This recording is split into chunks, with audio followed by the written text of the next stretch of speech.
Good morning everybody. आज हम लोग ना कॉन्टिन्यूस कूलिंग कर्व्स के बारे में सीखेंगे। उससे पहले एक ब्रीफ इंट्रोडक्शन जो हमने पिछले क्लासेस में किया था वो आयरन कार्बन डायग्राम के बारे में। ये क्रिटिकल लाइंस हैं, कुछ इसको समझ लेते हैं। जैसे इस लाइन को A3 कहते हैं, इसको ACM कहते हैं, इसे A1 कहते हैं। और ये ग्राफ है आयरन कार्बन डायग्राम है टेम्परेचर और परसेंटेज कार्बन में। तो परसेंटेज कार्बन जिस जैसे यहाँ पे हमारा परसेंटेज कार्बन है 2.1, तो ये जो पार्ट है हमारा, ये पोर्शन, यही हमारा स्टील होता है। मींस आप यहां से यहां तक ही हमारा स्टील होता है, दैट टू इससे कम। और ये हमारा इलेक्ट्रॉइड कार्बन होता है 0.8 और ये नियरली 2.1% होता है। तो इसका इस पोर्शन से हमें मतलब होता है। और इसमें एक खास बात है कि ये जो लाइन A3 है या ACM है, कोई भी परसेंटेज कार्बन के लिए ये टेम्परेचर अलग अलग होता है। जैसे हम मान लेते हैं ये 0.6% है, तो ये देखिए इसके लिए ये टेम्परेचर होगा। और यदि हम कोई चीज 1 पॉइंट समथिंग ले लें तो ये टेम्परेचर होगा। और हम ये इसको इधर से नाप लेते हैं। तो ये बड़ी खास बात है जो जानने के लिए कि हर परसेंटेज कार्बन के लिए ये लाइन, ये टेम्परेचर अलग अलग होते हैं। और उसके बाद जो सेकंड थिंग हमें जाननी है कि जब हम इस लाइन को क्रॉस करते हैं उसके बाद ही जो भी परसेंटेज कार्बन, उसका जो भी माइक्रो स्ट्रक्चर है वो पूरे का पूरा ऑस्टेनाइट हो जाता है। और सेकंड थिंग जो हम जानते हैं वो है कि जब हम ये 723 की लाइन A1 को क्रॉस करते हैं नीचे की तरफ, मतलब A1 का टेम्परेचर 723 और उससे जब नीचे का टेम्परेचर लाते हैं 700, 800, तो ये जो माइक्रो स्ट्रक्चर है ऑस्टेनाइट, ये कन्वर्ट होने लगता है। ये अनस्टेबल होता है लोअर टेम्परेचर पे। ये फेराइट, सीमेंटाइट, पर्लाइट, मार्टेनसाइट, ऐसे कई सारे माइक्रो स्ट्रक्चर्स में ये कन्वर्ट होने लगता है।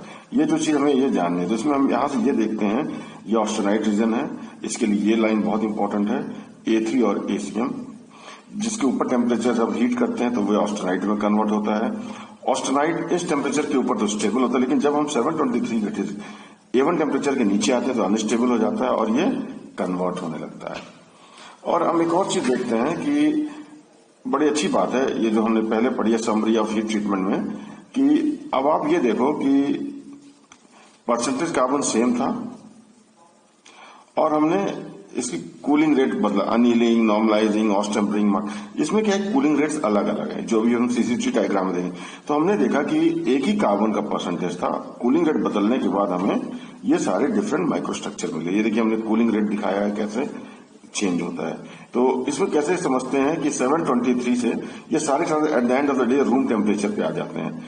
तो उस टेम्परेचर से, मतलब हाई टेम्परेचर से रूम टेम्परेचर आने में जो टाइम लगता है, तो इसका जो हम रेशियो निकालते हैं, temperature fallen and time taken, तो ये कूलिंग रेट देता है। लेकिन हम उसको जानने की कोई जरूरत नहीं, हम इस लाइन से जान जाएंगे। जैसे मान लो यहाँ गाड़ी लेके जा रहे हैं, पहाड़, ये पहाड़ है, इस पर चढ़ना है, तो आप देखोगे कि ये बहुत स्टीप है, मतलब इसका स्लोप ज्यादा है, इसका स्लोप कम है। तो जिसका स्लोप कम होगा उसका कूलिंग रेट कम होगा, और जिसका स्लोप ज्यादा होगा उसका कूलिंग रेट, जैसे ये देखिए सबसे ज्यादा स्लोप है और ये सबसे कम है। यहाँ देखिए दो स्लोप है, एक यहाँ पे इस तरीके का, एक यहाँ दो है। तो इसका मतलब इसमें दो कूलिंग रेट्स हैं। तो इसका यहाँ पे देखिए फ्लैट कर्व्स है। फ्लैट कर्व का मतलब यहाँ कोई कूलिंग नहीं हुई है, उसी टेम्परेचर पे ये मटेरियल बहुत देर तक रखा गया है। तो इस तरीके से हम इनको समझेंगे। आइए फिर हम कुछ डेफिनेशन देख लेते हैं। TTT कर्व्स, इसे कहते हैं टाइम टेम्परेचर ट्रांसफॉर्मेशन कर्व, और इसे आइसोथर्मल ट्रांसफॉर्मेशन कर्व भी कहते हैं। और एक थोड़ा सा ग्लिम्स दिखा देते हैं। ये देखिए ऐसे C टाइप के कर्व्स होते हैं, देखिए सारे C टाइप के कर्व, इन्हीं को हम TTT कर्व्स कहते हैं। ये C टाइप के कर्व होते हैं। ये इसका नोज होता है और ये पहली लाइन बताती है कि यहां तक, इसके आगे इधर सब ऑस्टेनाइट होता है और यहां से कन्वर्जन शुरू होता है। ये लास्ट लाइन बताती है 100% जहां कन्वर्जन हो जाता है। अभी इसको हम फिर से दोबारा आएंगे तो फिर देखेंगे। तो हम देखते हैं TTT का time temperature transformation, isothermal transformation curve. ये the graph has temperature on the Y axis and the time on log scale on the X axis, on X axis. तो ये जो ग्राफ है, ये देखिए इधर टेम्परेचर वाई एक्सिस पे है और इधर टाइम है, log of time in logarithmic scale. ये इंपॉर्टेंट चीज हमें जाननी चाहिए, तो ये इंपॉर्टेंट है। इसके बाद देखिए slower cooling rate gives equilibrium structure, that is coarse perlite, while faster cooling rate gives more stressed structure like bainite, martensite, etc. ये जितना ज्यादा कूलिंग रेट बढ़ेगा तो ऐसे स्ट्रक्चर्स आएंगे, अभी हम देखेंगे। Only the portion of the austenite unconverted gets converted into any other phase. The portion of austenite which has got converted can be made unstable only when sample is heated above A1 और A3 lines. अभी हमने जो पहले graph में हमने बताया था कि इस वाले में क्रिटिकल में कि जब हम इसको टेम्परेचर से ऊपर जाएंगे तभी ऑस्टेनाइट बनेगा, लेकिन एक बार ऑस्टेनाइट बन के कन्वर्ट हो गया तो उसे हम दोबारा किसी चीज में कन्वर्ट नहीं कर पाएंगे। यदि ऑस्टेनाइट कन्वर्ट हो, इसको फिर से मुझे ऑस्टेनाइट बनाना तो मुझे फिर A1 और AC3 लाइन में, इसका मतलब जो कन्वर्ट हो गया वो दोबारा कुछ नहीं कन्वर्ट होने वाला है जब तक कि हम उसको दोबारा गंगा नहीं नहलाते हैं, मतलब A1 ये AC3 A3 और ACM लाइन्स के ऊपर नहीं ले जाते हैं। इसके एक और लाइन हम पढ़ते हैं CCT, इसे कॉन्टिन्यूअस कूलिंग ट्रांसफॉर्मेशन कर्व। इसमें जो हम प्रैक्टिकली लाइफ हम यही देखते हैं, जो कॉन्टिन्यूअस कूलिंग होती है, किसी सैंपल को आप बाहर छोड़ देते हैं तो किसी एक फिक्स टेम्परेचर पर नहीं होता, वो धीमे धीमे उसका टेम्परेचर चेंज होता रहता है। तो ये प्रैक्टिकल कर्व्स हैं। इनमें और TTT कर्व में कोई खास वो नहीं है, बहुत सिमिलर है। ओनली थिंग इज दैट ये जो कॉन्टिन्यूअस कूलिंग कर्व्स हैं वो थोड़ा नीचे और राइट की तरफ शिफ्ट हो जाते हैं। इसको हम आगे कभी डिस्कस करेंगे, लेकिन अभी हम TTT curve the similar shifting is possible. और ये जैसा CCT कर्व में जो शिफ्टिंग है वो वैसा शिफ्टिंग हम जानबूझ के बाय अलाउइंग एलिमेंट से भी कर सकते हैं। मतलब TTT डायग्राम को ही पूरे को हम राइट और डाउन शिफ्ट कर सकते हैं with respect to original TTT diagram. तो हम उसमें क्या करें, कॉन्टिन्यूअस कूलिंग के लिए बना दें या उसमें कुछ अलाउइंग एलिमेंट दे दें तो वो चेंज हो जाएगा थोड़ा सा। TTT curves are experimental and are different for different composition. ये बहुत इंपॉर्टेंट बात है। These curves help to get the preliminary information about the microstructures. और इससे एक बेसिक इंफॉर्मेशन हमें मिल जाती है। इधर देखते हैं कुछ, इसमें देखिए ऑस्टेनाइट जो हम रीजन दिखाया था, ऑस्टेनाइट से किसी और फेज में कन्वर्ट होना और या रूम टेम्परेचर से ऑस्टेनाइट में कन्वर्ट होना। पहला ऑस्टेनाइट से किसी फेज में परलाइट, मार्टेसाइट, तो ये जो कन्वर्ट होने के लिए it has to cross 723 line, मतलब बिलो जब आएंगे इस A1 लाइन के तो ये दूसरे फेज में कन्वर्ट हो जाएगा। यदि मुझे किसी भी फेज को परलाइट, मार्टेसाइट, बेनाइट को जो भी रूम टेम्परेचर पे उसको ऑस्टेनाइट पे करना तो मुझे A3 और ACM लाइन के ऊपर जाना, जो मैंने आपको पहले बताया। Once the cooling curve cuts और touches the percentage transformation line, it means that the amount of austenite has got converted and is not available for the reaction 1। मतलब जो ऑस्टेनाइट पहले कन्वर्ट हो गया है वो अब दोबारा किसी फेज में नहीं कन्वर्ट, वो मतलब यूजलेस है आपके लिए। जो बचा है, मान लो 10% कन्वर्ट हो गया तो वो 10% आप किसी, जो बचा 90% है वो है। जैसे मान लो एग्जाम में जो टाइम आपने वेस्ट कर दिया पढ़े बिना, अब वो दिन वापस नहीं आने वाला है जब तक कि आप रिपीट नहीं करते हैं। इसलिए जो बचा हुआ टाइम उसको यूज करना, वही इसमें बता रहा, वही ऑस्टेनाइट कन्वर्ट होगा। Only the percentage left will undergo transformation as shown in the TTT curves. ठीक है, अब इस चीज को हम देखते हैं। अब ये देखिए, ये सारे कर्व्स हैं, ये C टाइप्स के कर्व्स है। देखिए यहाँ 0, 10, 20, 50 ये बता रहा है कि C से मान लो स्टार्ट हुआ और जब से आप यहाँ पे पहुंचे, इस पॉइंट यहाँ मैंने उंगली रखी है तो इसका 10% कन्वर्ट हो गया। यदि आप मतलब इस वाली लाइन पे पहुंचे, इस पॉइंट पे, तो इसका 20%। तो जिस पॉइंट पे है और जिस कर्व को काट रहा है तो इसका मतलब उतना परसेंटेज कन्वर्ट हो गया। अभी हम कुछ कर्व्स में देखेंगे। The TTT and CCT curves are experimental drawn for a given percentage of carbon steel. The lines mark 0%, 40%, etcetera, ये जो भी नंबर लिखा हुआ है इन लाइन्स को बता रहा है। It shows the amount of austenite converted. Only the remaining amount, मतलब 100 में से उसका माइनस, जैसे यहाँ पे देखिए 10 है ना, तो 110 90% ही बचा हुआ कन्वर्ट होने। जैसे 20 वाली लाइन को काट रहा है तो 80% ही बचा है। अभी हम इसमें कुछ कर्व्स करके दिखाएंगे तो आपको और क्लियर हो जाएगा। Give the austenite which further converts, तो जितना बचा वही austenite he further convert. The straight line marks 1, 2, 3 etcetera, जैसे 1, 2, 3, 4, 8, ठीक है। ये जो हमने 5, 6, 7, ये जो हमने मार्क किया है 7, ये जो हमने 6, ये जो 4, 5, 6, 7, 8, ये कूलिंग रेट बताता है। और इस कूलिंग रेट में जैसे पिछली बार हमने बताया था कि जितना ज्यादा स्लोप होगा, जैसे कूलिंग रेट, ये देखिए, ये इसलिए पहाड़ पे चढ़ना है तो ये सबसे आसान स्लोप है, तो सबसे स्लो कूलिंग रेट है। उसके बाद ये है, ये देखिए सबसे स्टीप है, ये है पहाड़ की चोटी और यहाँ आप खड़े हैं, कितना स्टीप है। ऐसी सीढ़ी बन जाए तो आपके सांस फूल जाए। यहाँ देखिए आप कार से ड्राइव करके आराम से चले जाएंगे, तो चढ़ना ही मुश्किल है। तो ये बताता है जितना स्टीप स्लोप है उतना ज्यादा कूलिंग रेट है। अब इसी कूलिंग रेट को हम दोबारा एक उसमें स्टडी करते हैं कि हमारा क्या माइक्रोस्ट्रक्चर बनेगा। तो इस तरफ देखिए क्या लिखा है, यहाँ देखिए परलाइट लिखा है, बेनाइट लिखा है, इधर मार्टेसाइट लिखा है। तो आप इसे क्या समझ रहे हैं ये भी देख लेते हैं। देखिए ये जो लाइन है ना, इसके ऊपर परलाइट कन्वर्ट होता है। ये जो माइक्रोस्ट्रक्चर है, ये जितने भी कूलिंग रेट है, जितना पोर्शन होगा वो परलाइट देगा। इस लाइन से यहां तक सब बेनाइट है। और ये जो देखिए MS, ये जो लाइन है यहां से मार्टेनसाइट बनना स्टार्ट हो जाता है और इसके नीचे वो बनता है मार्टेनसाइट फिनिश हो जाता है। तो ये समझते हैं कि इसका मतलब क्या हुआ। चलिए, इधर टेम्परेचर है और यहाँ पे लॉग में स्केल है। अब इन चीजों को हम समझते हैं, इसका मतलब क्या है। Discussion of the cooling curve, more is the slope of the curve faster the cooling rate. ये हमने देख लिया कि जिसका स्लोप ज्यादा होगा, जैसे ये कम है ये ज्यादा है, तो 7 का और फर्स्ट 1 का और 7 का हम देखें तो 7 का कूलिंग रेट बहुत ज्यादा है।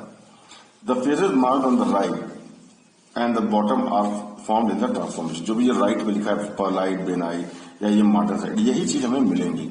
ये आपके फास्ट कूलिंग रेट है, तो ये चीज मिलती है। जो आयरन कार्बन डायग्राम में हम देख रहे हैं परलाइट, वो बहुत स्लो कूलिंग रेट में बनता था। अब इसके अलावा जो बनेगा ये कूलिंग रेट बहुत तेज है। स्लो और फास्ट का मतलब होता है मस्ती वाला स्लो इक्विलिब्रियम टाइप में, तो उसका वो परलाइट मिलता है। चलिए, अब हम कूलिंग रेट 1 देखते हैं। जैसे ये वाला कूलिंग रेट है। अब आप ये देखिए, इस पूरे रीजन में यहां से यहां तक देखिए, ए से बी की बात करें तो ये तो इसी रीजन में पड़ रहा है। ये जो रीजन है इसी के अंदर आपका ये पड़ रहा है। तो इसका मतलब ए से बी, ए पे 0% मतलब कन्वर्जन अभी कुछ नहीं हुआ, ऑस्ट्राइट पूरे पूरा 100%, मतलब आपका सारा पैसा आपकी जेब में है। और बी के बाद जाके आपका सारा पैसा खत्म हो जाता है। एक बार ऐसे समझ लीजिए, जो पैसा आपने खर्च कर दिया दुकानदार वापस नहीं करने वाला है, मतलब बचे हुए पैसे से ही अब आगे खर्चा चलाएंगे। तो ऐसे ए पे स्टार्ट हुआ, बी पे, और सारे रीजन में आपने परलाइट ही देखा। यहां से यहां तक परलाइट है तो केवल परलाइट बनेगा। और चूंकि यह कूलिंग रेट और स्लो है तो यहां कोर्स परलाइट बनता है। अब कोर्स और फाइन का मतलब होता है कि ये जो परलाइट्स की प्लेट है कितनी दूर है, कितनी फाइन है, ये हम आपको हीट ट्रीटमेंट में और अच्छे समझाएंगे। तो ये कोर्स परलाइट देता है। अब देखिए कूलिंग रेट 2 देखिए, वो C से D तक आता है। ये भी देखिए इसी रीजन में पड़ता है, तो इसमें एक परलाइट बनेगा। क्योंकि लेकिन कूलिंग रेट इससे कंपेरिजन थोड़ा तेज है, फास्ट है, तो इसमें हमें फाइन परलाइट मिलता है। इसी तरीके से आप देखिए कूलिंग रेट 2 C से D, ठीक है। इसको हम ये देखिए C से D में आपको कूलिंग रेट 3 को देखते हैं। कूलिंग रेट देखिए 3 आपका ये वाला कर्व है, कूलिंग रेट 3। इसमें देखिए E से F तक, कूलिंग रेट 3 में देखिए E से F तक आपका ये परलाइट के रीजन में था। और यहां देखिए F पोर्शन पे ये लाइन कट कर रही है 80% पे, मतलब 80% जो आपका ऑस्टेनाइट था वो परलाइट में पहले ही कन्वर्ट हो गया। 80% जो है आपका परलाइट में, अब बचा कितना 20%, 80 माइनस 20। देखिए कूलिंग रेट 3, ये आपका देखिए 0 से 80%, the reason is in pearlite, so 80% has been converted to pearlite. Now only 100/20% of the left austenite will be converted to bainite. तो ये देखिए हमें ये जो बचा पोर्शन है यही खाली बेनाइट में कन्वर्ट होगा, दैट टू अपर बेनाइट। अब देखिए 1, 2, 3 का माइक्रोस्ट्रक्चर देखना चाहें, देखिए 1 में भी 100% परलाइट था, दैट टू कोर्स। दूसरे में हमें देखिए परलाइट ही मिला था, दैट टू फाइन। तीसरे में देखिए हमें 80% परलाइट मिल गया था, F तक तो 80%, यहां से पता चला 80% कन्वर्ट हो गया, तो बाकी 20 बेनाइट में गया। ये देखिए अब कूलिंग रेट 4 को देखते हैं। 4 देखिए ये है, इसमें देखिए यहां पर T से शुरू हुआ है, L पे आइए। ये L देखिए, ये L जो है वो 10%, इसका मतलब T से L तक। इसके बाद ये लाइन कभी किसी को क्रॉस नहीं कर रही है, मतलब 10% ही कन्वर्ट हुआ है ऑस्टेनाइट, वो भी किसमें कन्वर्ट हुआ है, बेनाइट में। तो इसमें देखिए हमें 10% बेनाइट, अब बचा कितना 90, 100 में से 10 में 90%, 90% जो है ये देखिए सीधे मार्टेनसाइट में कन्वर्ट हो रहा है। तो इस स्ट्रक्चर में देखिए कूलिंग रेट 4 पे आपको देखिएगा क्या मिलेगा। T से L तक क्या हुआ है, जहां से लाइज इन बेनाइट रीजन पूरे का पूरा, सो 10% ऑस्टेनाइट हैज कन्वर्टेड बेनाइट और रिमेनिंग 90% जो है वो मार्टेनसाइट में कन्वर्ट हुआ। तो ये देखिए स्ट्रक्चर में 10% बेनाइट होगा, 90% मार्टेनसाइट होगा, ठीक है। अब आप ये देखिए इस 5 को देखते हैं। 5 देखिए यहां से यहां तक हम आ गए, इतना तेज कूल किए इतने छोटे टाइम में, लेकिन आप ये देखो ये कभी भी कोई भी लाइन को टच नहीं किया अभी तक। ये 5 पे जाके सीधे J पे मिलता है, और J देखिए किस रीजन में है, इस बेनाइट रीजन में। तो यहां से इस पहली लाइन को जैसे क्रॉस करेगा बेनाइट कन्वर्जन, अब देखिए 0% से देखिए यहां तक आ रहा है, हमने उस फीट पे टेम्परेचर फिक्स कर दिया है। J से K तक देखिए टेम्परेचर कांस्टेंट है, तो इसका मतलब J से K तक क्या होगा कि ये पूरे का पूरा 100% बेनाइट में कन्वर्ट हो जाएगा।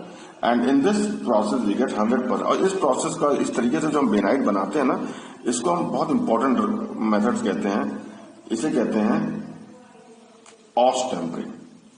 इस मेथड को हम कहते हैं कूलिंग रेट को ऑस टेम्परिंग। तो कूलिंग रेट 5 को आप देखिए, ये 0 से 100% में, इसमें देखिए 100% बनता है, इसे ऑस्ट टेम्परिंग कहते हैं। और एक बड़ी खास बात, एक क्वेश्चन कई जगह पूछा जाता है कि 100% bainite is not possible by continuous cooling. यही रीजन है, क्योंकि यदि 100 कहीं भी कॉन्टिन्यूअस कूलिंग करेंगे तो आपका कुछ ना कुछ परलाइट में कन्वर्ट हो जाएगा। 100% बेनाइट के लिए आपको पहले ग्लो करके आइसोथर्मल कूलिंग करनी पड़ती है। This was your 100% bainite, that is cooling rate 5 and ये। इसके बाद हम देखते हैं कूलिंग रेट 6, ये देखिए ये वाला 6 है और ये 7 है। कूलिंग रेट 6 में देखिए सीधे ये नोज होती है, इसको कन्वर्ट करते सीधे, ये कोई भी लाइन नहीं क्रॉस किया और सीधे यहां आके क्रॉस कर रहा है पहली बार। तो यहां आते ही ये इतने फास्ट कूलिंग रेट है और इसमें मार्टेनसाइट बनता है। तो पहली बार मार्टेनसाइट बनता है और 100% मार्टेनसाइट बन जाता है। अब देखिए कूलिंग रेट 7 को देखते हैं क्या है। 7 में देखिए ये भी किसी भी कर्व को कट नहीं करता, इसका मतलब भी ऑस्टेनाइट हमारा 100% है। अब यही करेंगे। इसके बाद देखिए यहाँ पे हमने कुछ पी वाले टेम्परेचर पे ही बहुत देर तक रखा क्यू तक, लेकिन इस लाइन को कट नहीं होने, मतलब अभी भी हमारा 100% ऑस्टेनाइट बचा। अब इसको फिर यहां से नीचे कूल कर देते हैं, मतलब हम इधर जाते नहीं, लाइन को कट ही नहीं करते हैं। तो देखिए यहाँ पे भी फिर मार्टेनसाइट बनता है, 100% मार्टेनसाइट बन जाता है। तो 6 और 7 में आप देखिए हमारे पास 100% मार्टेनसाइट बनता है। 6 और 7 देखिए ये 100% मार्टेनसाइट है। लेकिन दोनों में अंतर क्या है? इस दोनों में अंतर क्या है कि द कूलिंग रेट 6 और 7, the cooling 7 is carried out in 2 steps. First, start to P and then kept at this temperature for a long time corresponding to Q. देखिए जैसे ये हमने दिखा था, देखिए P पे आए, P से Q तक बहुत देर तक हम इसको रोके रहे, and again Q cooled from Q to R, फिर इसको कूल कर दिए। तो it also gives 100% martensite. This method is called martempering. इस बात को याद रखिए, आज हमने आपको 2 तरीके बताए, एक ऑस्ट टेम्परिंग और एक mart tampering. Now seen 2 important process, Osh tempering and Mart tempering. In the Osh tempering we made 100% benite, and in the Mart tempering we made 100% martensite. The reason for having the Mart tempering was that कि हम उसमें नहीं चाहते तो बहुत सारे physical stresses develop हो और बॉडी डिफॉर्म हो जाए, तो ये कुछ चीजें होती हैं। इसके बाद हम कूलिंग रेट 8 को देखते हैं, जो एक बहुत अच्छा कूलिंग रेट है जिससे हमें बहुत नई चीजें सीखने को मिलेंगी। ये कूलिंग रेट 8 ये वाला लाइन है। इसमें देखिए F से स्टार्ट, फिर Z, फिर G, फिर ऐसे नीचे H को काटता हुआ I पे आ जाता है। यदि आप F देखिए 0% कन्वर्जन है, और Z पे ये देखिए Z पॉइंट, इसके बीच में कूलिंग कर्व परलाइट के रीजन में होता है। तो इसका मतलब ये बीच में 5% आपका, ये 10 है, ये 0 है, तो इसका मिड ले लेते हैं, तो 5% ये परलाइट कन्वर्ट हो गया। अब देखिए G को टच करा, G पे मतलब 20% कन्वर्जन हो गया। और ये कन्वर्जन कहां पे हुआ? ये देखिए यहां से यहां तक रीजन जो है जेड के बाद ये बेनाइट में है। तो ये जो 20 - 5 15% जो है बेनाइट बन गया। इसके आगे देखिए ये लाइन कभी भी, अब देखिए जी एच को मिली, एच जो 10% है, मतलब ये कभी और फर्दर कन्वर्जन नहीं हुआ, 10% रहा, मतलब जो 20 था वही ये दोबारा ऑस्टेनाइट कन्वर्ट नहीं होता है, जो कन्वर्ट हो गया दोबारा नहीं कन्वर्ट होता। तो कहने का मतलब ये 20% जो मैक्सिमम कन्वर्ट हो चुका है, उसके बाद जो भी ऑस्टेनाइट 80% बचा है वो सीधे सीधे इस लाइन को क्रॉस करने के बाद जहां 100% मार्टेनसाइट की तरफ चला जाएगा। तो यहाँ पे हमें मार्टेनसाइट मिलेगा। तो इस केस में हमें देखिए परलाइट, बेनाइट और मार्टेनसाइट मिलेगा। यदि मैं इसका फेजेस देखूं तो 5% परलाइट, 15% बेनाइट और 86% मार्टेनसाइट मिल रहा है। F 0 से 5% इट इज परलाइट, 5% से 20% बेनाइट और 20% से 100% इट इज मार्टेनसाइट।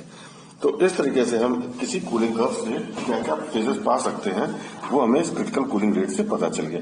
अब ये जो क्रिटिकल कूलिंग रेट में हम बताते हैं, ये रेट्स आते कहाँ से? तो ये हम हीट ट्रीटमेंट में पढ़ेंगे, जहां पे हम पढ़ेंगे कि जैसे ये स्लो कूलिंग रेट, ये ज्यादा हमें फर्नेसेस में मिलते हैं। जो थोड़ा इसी में थोड़ा और फाइन किया तो ये भी हमें एयर कूलिंग से मिलता है, जिसको एनीलिंग, नॉर्मलाइजिंग कहते हैं। और ये सारा कुछ क्वेंचिंग के पार्ट से, जैसे मार्टेनसाइट वाटर क्वेंचिंग से मिलता है, ऐसे ऑयल क्वेंचिंग है। और हम इस तरीके से कूलिंग रेट कई तरीके से वेरी कर सकते हैं, जो हम हीट ट्रीटमेंट में पढ़ेंगे। तो इन सबके अपने अपने यूजेस हैं कि किस चीज को। और ये जो कूलिंग रेट है ये 2 चीजों पर डिपेंड करता है, एक तो टेम्परेचर चेंज और टाइम, और दूसरा ये है कि आपका बॉडी का कॉन्फ़िगरेशन क्या है। वैसे तो ये पूरा कर्व अलाइंग एलिमेंट पे भी डिपेंड करता है, तो बॉडी का कॉन्फ़िगरेशन भी बहुत मैटर करता है। बहुत पतली बॉडी है जिसका एरिया क्रॉस सेक्शन बहुत कम है किसी भी पार्ट का, तो उससे क्या होगा, बहुत जल्दी मार्टेनसाइट में कन्वर्ट होगा। बहुत स्लो कूलिंग रेट पे भी वो फास्ट फीलिंग कर लेगा कूलिंग रेट का। लेकिन जो चीज बहुत मोटी है, जिसका एरिया क्रॉस सेक्शन ज्यादा है, उस पर एक फास्ट कूलिंग भी थोड़ा स्लो फीलिंग देगा। तो ये कूलिंग रेट बॉडी के एरिया क्रॉस सेक्शन या कॉन्फ़िगरेशन पे भी डिपेंड करता है। इस तरीके से हमने सारे cooling rate, CCT curve, TTT curve के बारे में जान लिया और इसका सब बहुत ज्यादा यूज हीट ट्रीटमेंट में होगा। उम्मीद है कि आपको लेक्चर अच्छा लगा होगा। यदि अच्छा लगा है तो आप इसको लाइक कीजिए, सब्सक्राइब कीजिए और शेयर कीजिए और कोशिश कीजिए कोई भी क्वेरी हो तो आप मुझसे जरूर आप चैट में पूछ सकते हैं। Thank you.